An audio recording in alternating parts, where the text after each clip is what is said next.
इसके पहले वाले वीडियो में कुछ पोर्शन हमारा छूट गए थे, कुछ फैक्ट्स। तो वो फैक्ट्स सबसे पहले हम देखेंगे।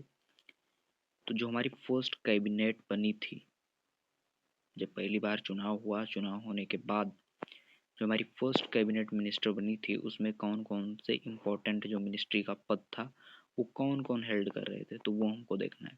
तो लॉ मिनिस्टर अम्बेडकर जी थे। एजुकेशन मिनिस्टर हमारे मौलाना अब्दुल कलाम थे। फिर फाइनेंस मिनिस्ट्री कौन होल्ड कर रहे थे?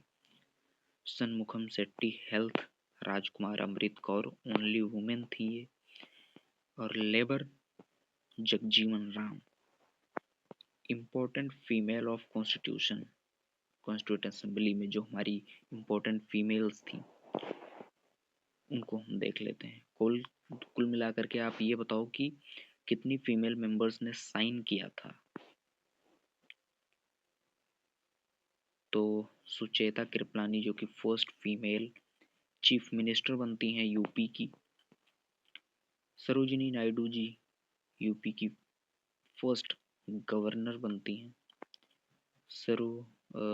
राजकुमारी Amrit Kaur first health minister, हो तो हमने देखा ही ऊपर। तो अब हम बात करते हैं कुछ हमारे स्लैंट फीचर्स के बारे में जो कि हमारे इंडियन कॉन्स्टिट्यूशन में दिए गए हैं। तो सबसे पहला तो यही है कि जो हमारा कॉन्स्टिट्यूशन है वो लेंथीएस्ट रिटन कॉन्स्टिट्यूशन है। अब रिटन कॉन्स्टिट्यूशन और अनरिटन कॉन्स्टिट्यूशन दो तरीके का होता है। जैसे हम बात करें यूके में, तो वहां पर चलता है अनरिटन कॉन्स्टिट्यूशन। ठीक। रिटन कॉन्स्टिट्यूशन को जल्दी से अमेंड नहीं किया जा सकता। अनरिटन कॉन्स्टिट्यूशन क्या होता है कि कुछ नियम कानून रूल्स वहां पर चले आ रहे थे और बस उसी को मान लिया गया कॉन्स्टिट्यूशन।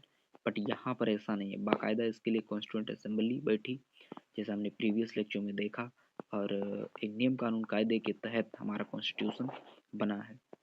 तो सबसे पहला इसका फीचर यही होगा कि ये लेंथीएस्ट रिटन कॉन्स्टिट्यूशन है। दूसरा फीचर इसका क्या है? पार्लियामेंट्री फॉर्म ऑफ गवर्नमेंट है। ये पार्लियामेंट्री फॉर्म ऑफ गवर्नमेंट को हमारे भारत देश में बनाता है। Federation with strong centre. Federation क्या होता है? फेडरेशन का मतलब होता है संघीय, यानी कि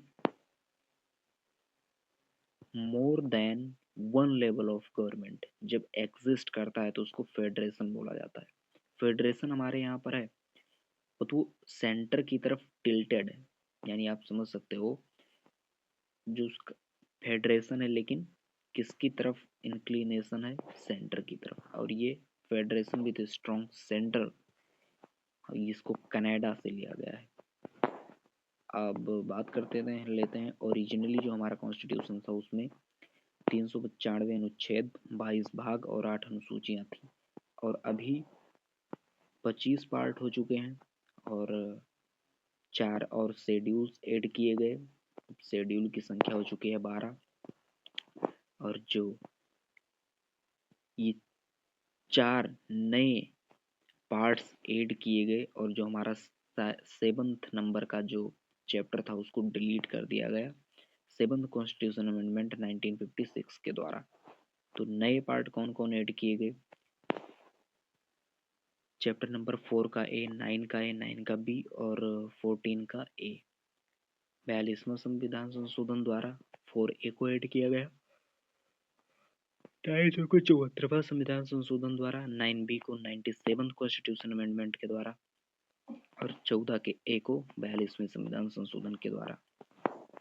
अब जैसे अभी हमने बताया कि फेडरेशन क्या है, फेडरलिज्म क्या है? This refer to existence of more than one level of government, तो इसको हम फेडरेशन बोल देते हैं।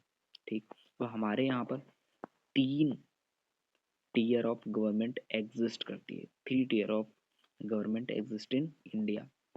ओरिजिनली तो हमारे यहाँ पर था यूनियन और स्टेट, 2 ही टीयर एग्जिस्ट कर रही थी गवर्नमेंट।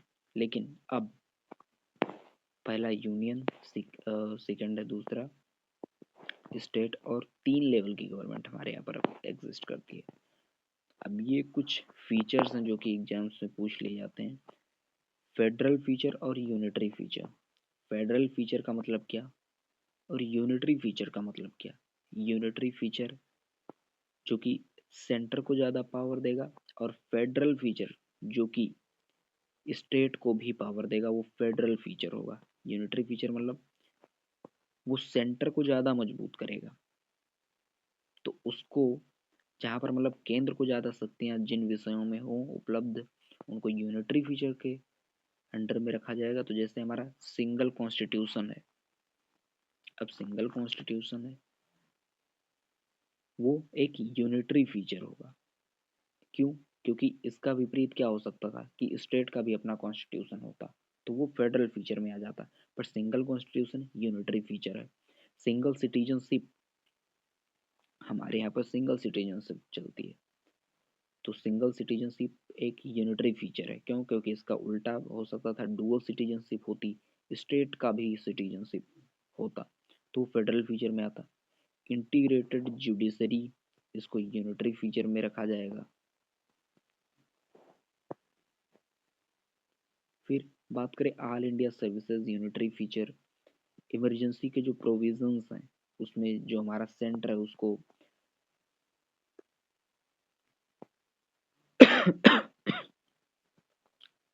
अधिक पावर दिया गया, तो वो यूनिटरी फीचर हो जाएगा। Appointment of governors bye centre, इसको कनाडा से लिया गया, ये भी एक यूनिटरी फीचर है। रिटेन कॉन्स्टिट्यूशन एक फेडरल फीचर है, क्योंकि रिटेन कॉन्स्टिट्यूशन है तो वो रिजिड है, और रिजिडिटी ऑफ कॉन्स्टिट्यूशन ये भी फेडरल फीचर में आएगा।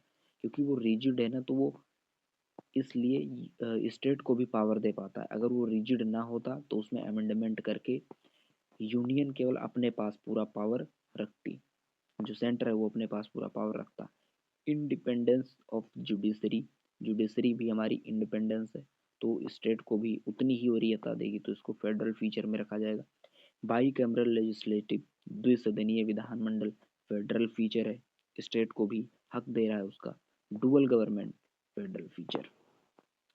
अब हम बात कर लेते हैं जो हमारा फेडरलिज्म है, इस पर बहुत सारे दुनिया के जो अलग अलग पॉलिटिशियन थे, अलग अलग जो अपने अपने क्षेत्र में मतलब जाने माने लोग थे, उन्होंने कुछ कमेंट किए हमारे फेडरलिज्म पर। तो किसने क्या कहा ये हमको देखना है। तो क्वाजाई फेडरल, यानी आधा ही केवल यहाँ पर फेडरलिज्म है, केसी वीरे ने कहा। कोऑपरेटिव फेडरलिज्म, ग्रैनविल ऑस्टिन ने कहा।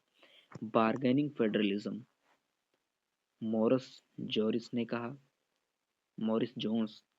फिर federalism with strong centre, Ivor Jennings ने कहा। नाउ अब हम देखते हैं हमारे यहाँ पर सेपरेशन ऑफ पावर का क्या फीचर है हमारे कॉन्स्टिट्यूशन में। तो हमारे यहाँ पर गवर्नमेंट के 3 ऑर्गन हैं, लेजिस्लेचर, एग्जीक्यूटिव एंड जुडिशरी, विधायिका, कार्यपालिका एंड न्यायपालिका। जो लेजिस्लेचर है वो कानून बनाने का काम करता है, एग्जीक्यूटिव उसको इम्प्लीमेंट करता है, और जुडिशरी उसको रिव्यू करती है। ठीक,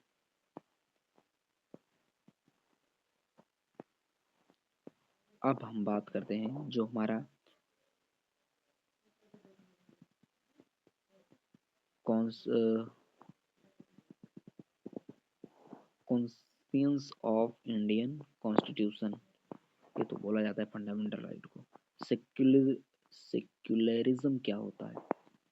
सेकुलर का मतलब किसी एक जो रिलीजन है उसको प्रमोट ऑफिशियली तौर पर नहीं किया जाएगा।